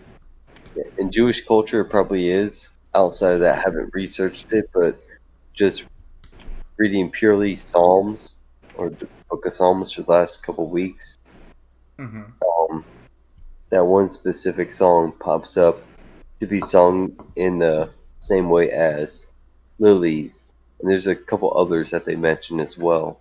Okay. But Well, that one I've seen the most. besides this whole tangent that we got on, it doesn't disprove my point that music or the style of music degrades over time, right? Because once again, we don't have music in the style of the 1910s that we do now or in the 1950s. Like, it's just something that, like, as the passage of time happens, there is the music styles and the music appreciation changes over time. Oh yeah, it does. So I just looked up the earliest recorded writing or written music, and it says it's dating all the way to 1400 BC. Makes sense. But yeah, I mean, it's just it was Egyptian tablature, and it was just instructions on how to sing said song. Harmonize. Well, I imagine it would be like sing this part high, sing this part low, hmm or whatever. No, but like the idea is like there's no music from the 1910s that sounds like music from the 1910s that is popular today. Just like there won't be any music today that will be popular 100 years from now. Okay, I don't think it will happen. The only thing that will happen is like let's say take the most popular song ever from a span of about 50 years and that song will be something that might be on a classical station sometime. But Well, so like you say this, right? But so the Beatles were widely popular in the 50s and 60s, right? in 60s and 60s, yeah. Yeah. 60s and 70s. Yeah, sorry, 60s and 70s, right? Do you know how many people still listen to the Beatles? And I'm not even talking about adults. I'm talking about like, teenagers still love the Beatles. Yeah, but And I'm in the my the 30s, Beatles and they're one of my favorites. the Beatles is an outlier in this case because they are uh I want to say like I'm going to be really controversial and I say that the Beatles are overhyped because I think what it is that the Beatles represent not only a style of music, but they also represent a counterculture that appeared over time or during the 60s. They actually molded the idea of the 60s and 70s really really well. So at first when they first came out, it was kind of like music like I Want to Hold Your Hand, and then they after the White Album they kind of get kind of weird, and then towards the end they're just super acid trip, right? So I think it's a good representation of kind of the struggles that you go through as an adolescent. So I think there's probably a reason why a lot of teenagers really gravitate to the Beatles, and it's something that stands out through the test of time. But I think the Beatles will go the same way as any other classical recording. So like the Mozarts, the Beethovens, the Chopins of the world, right? Those are going to be the Beatles for the genre of rock and roll, right? Um, because 200 years ago there was only orchestral music. Now we have different styles of music, and those are going to have their own classic genres, because as soon as oldies stop becoming like a thing, it turns into classical, right? So you have classical rock, classical R&B, classical country. Like those are things that you're going to start seeing 50 years from now. And that I think is going to be really interesting because like the Beatles will definitely be in there, but what other groups from that same time period are also going to be there? I don't think the Rolling Stones, although they do have a large following, I don't think they're going to be as represented as the Beatles are.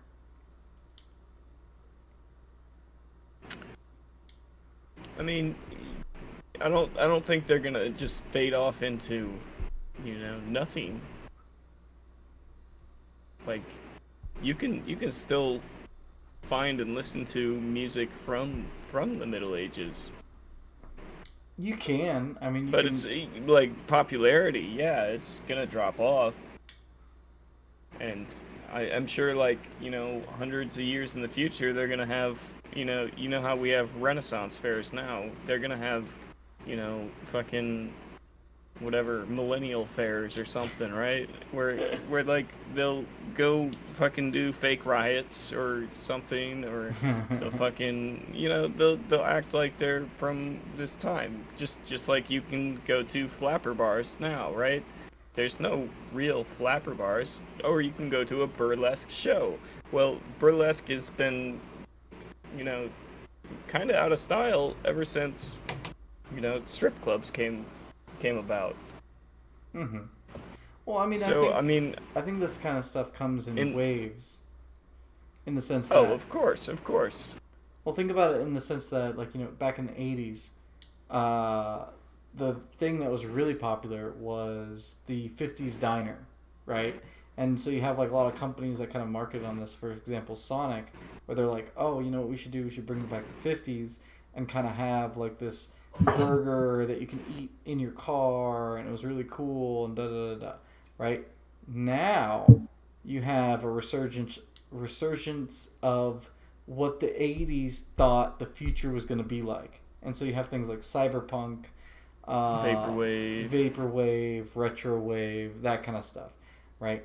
And so I think what's going to happen in the future, in another 20 years, there's going to be a romanticization of what this generation was going to be like. Yeah, So it's all based on nostalgia. yeah, and essentially what's going to happen is you're going to have a lot of people who are just like who are going to romanticize this era of time, which is going to be very interesting because I have no idea the uh, what the romanticization is going to look like, because I feel like this era is taking a lot from the previous eras and kind of like molding it all together. And so I don't see like there's going to be a really good definition of what 2020 is going to be like. It's Or almost like they're running out of material. it's not that they're running out of material. It's just that I think it's just laziness. yeah, Why make something new when you can remaster something old for a cheaper price? mm. I think the generational or the decadal thing, the decadal like switch is something that's probably going to be unique to the 20th century.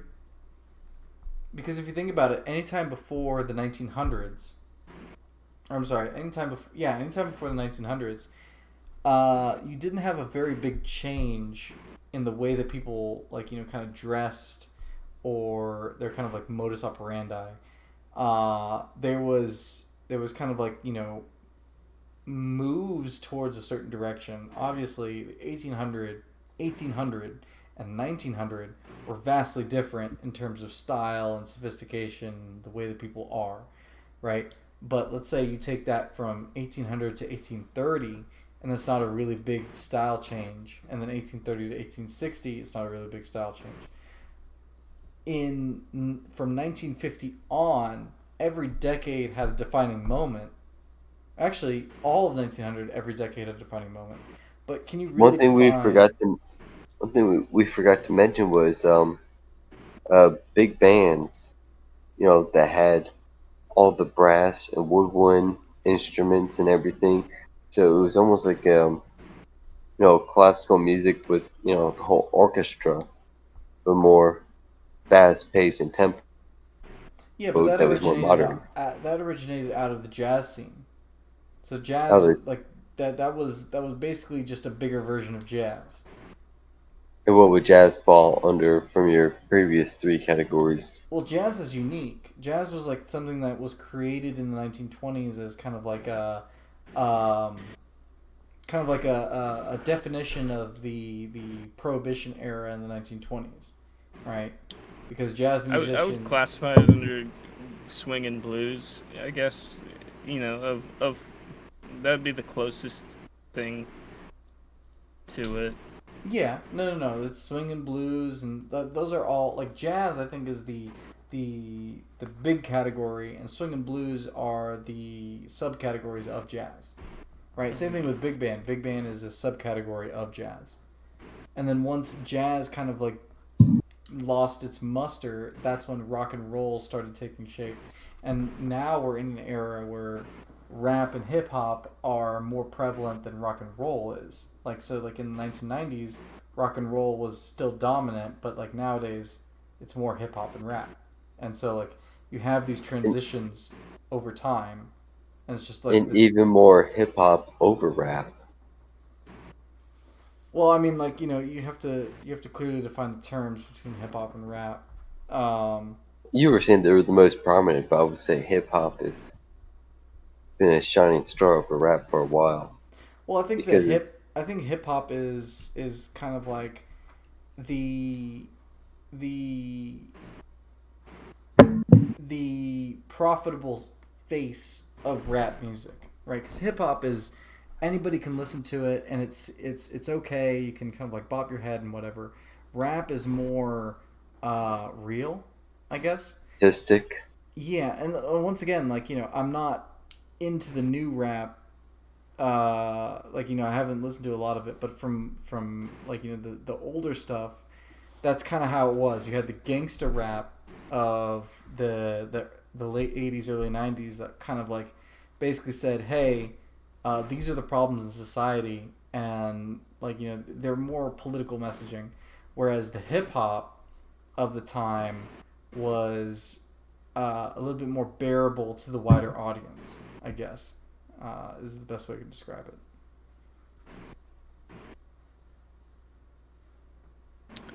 Um, So all right. overall, when it comes to the gorillas, if I know like after what we discussed, everything is pretty multi-dimensional. But if you Mm-hmm. had to use one classification of music to describe the gorillas, what would you choose? I would Alt say rock. rock. Rock. It's more I rock than say techno. alternative rock. I'll accept that, even though it's two words. Okay. Well, it's a genre. It is. I would say it is. But just between the two, it was just a thought I had while vacuuming. Between rap, rock, and techno, how would you describe it? And using other categories of music to back your opinion. But another thing I thought of, and I thought of this, kind of Wait, years ago. Jameis, before you do this, we're approaching the 2 hour mark. Are you sure you want to open up another wide category of different things that we can talk about? It is a quick one. Okay. And speaking of quick ones, go ahead and take your favorite drink and throw it at that subscribe button. And if you miss, make sure you hit the like button. Oh yeah, what are we drinking today? We didn't go over this. All right, let's do our drinks. All right. Okay. I'll go first. Who wants to guess what I'm drinking? Is it Can we get like some sort of hint? is it a We're wine? it is a wine, Is it a Ooh, red or white wine? white. okay, Pinot Grigio. You Yeah. got it. Point goes to Swayze. It is a barefoot wine to go. So it Oh, that comes was in gonna be my guess too. another point to you. And I probably shouldn't have drank this thing. I actually finished it, but I haven't drank anything else because I cannot. All right. So I can't my even. beverage tonight is non-alcoholic. Oh. You know, living sober squad tonight. Is it carbonated or uncarbonated? Slightly carbonated. It's a seltzer. It's not a seltzer. Is it a cream soda? It has zero sugar, and it's not a diet drink. If Is that it an narrows it down energy quite a drink? bit. Yes, it is. Is it a Red Bull? Oh no, Is it a Monster? nope. Do Is you it want a me to give it to you? Rockstar? Nope, Is it a Nas? nope. You want me to give it to you? Yeah, okay. All right, it's just rain. So it's one of those newer energy drinks with way too much caffeine. Uh, they're pretty good. I recommend them. Not sponsored. Okay, okay. Nice. Yeah, they're very similar to like Bang, but they don't have creatine in them, so you don't end up retaining a large amount of water weight Hmm. for Never heard something. of either one. Really, you've never heard of Bang? No. You don't peruse the old Instagram, huh? What's going on Nope. with the Instagram bang? Like, I don't understand. Uh, so so Bang's marketing campaign is kind of they get a bunch of influencers, of course, and it's it's very sexualized almost.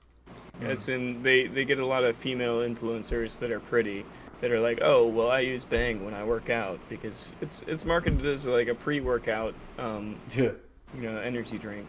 But you know that that's not what's probably happening. People are, teenagers and whatnot, are just drinking it to get energy and take their exams or whatever. Same with balls. The ref. Hmm. One guess off the top of my head, Stella Artois. How did you know? It was the same as last week and the week before. Yes, that's my go-to. I'll change it up eventually, but not now. I drink the same beer, but I always buy something different just for this game. That's smart, yeah. Yeah, I changed So, it up. so the last thing I want to bring up is so when a dog uses the bathroom, it's usually to mark territory and stuff like that. I assume the same thing when it poops. So, um, if you clean up your dog's poop, are you removing it? Does it think that you're removing its scent or territory that it's claimed? You maybe initially, but I think they just get used to it. I might get Yeah, used to because it, but the I scent. just wonder because my dogs, when they come inside, they don't walk through the middle of the yard. They always go to the edges, even though I clean up the yard. So Yeah, because there they is don't some, want to step in poop. yeah, there's a consciousness that they went there, and even though I clean it up, they kind of go in the same places. So if I clean it up, my dog's looking at me, is it thinking like, "What are you doing? That's my territory." You know what I think that dog's thinking? I think What? he's I think he's thinking, stupid human piece of shit. Yeah, you pick that up. You pick that up. That's what I think the dogs are thinking. I think the dog does not actually know why you're picking it up. But what, as far as like the scent and territory claim, the scent is going to be there lingering for a lot longer than we can possibly realize, because dogs' noses are definitely more astute than ours. So, uh, like my dog will sniff something that's been that hasn't been there for days, and she'll follow a scent for a while. I would never begin to understand what that's like. So they can kind of like you know locate a specific scent, and then they have like 3D scent is the best way I can describe it. Because they not only can they tell what the scent is, they can also tell where it's coming from on a 2D plane. So they have three-dimensional scent. Uh, and I think removing poop is not going to affect any of that, because there's residuals in that poop, or in that area that you pooped in, that they don't that we don't notice, but they will. Yeah, I agree Hmm. with that.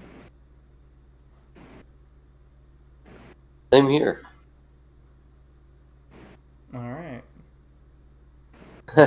And on With that that, bombshell, it's time to end. man, thank you all for listening, and let you know I do read your comments and posts that you send to me, and I try to address them each thing. And even though we have kind of a schedule, we do go outside the box. Yeah, once we get a comment quarter coming in, that'd be interesting. Kudos if you listened all the way through. Yeah, definitely. So, Good night, everybody. jinx.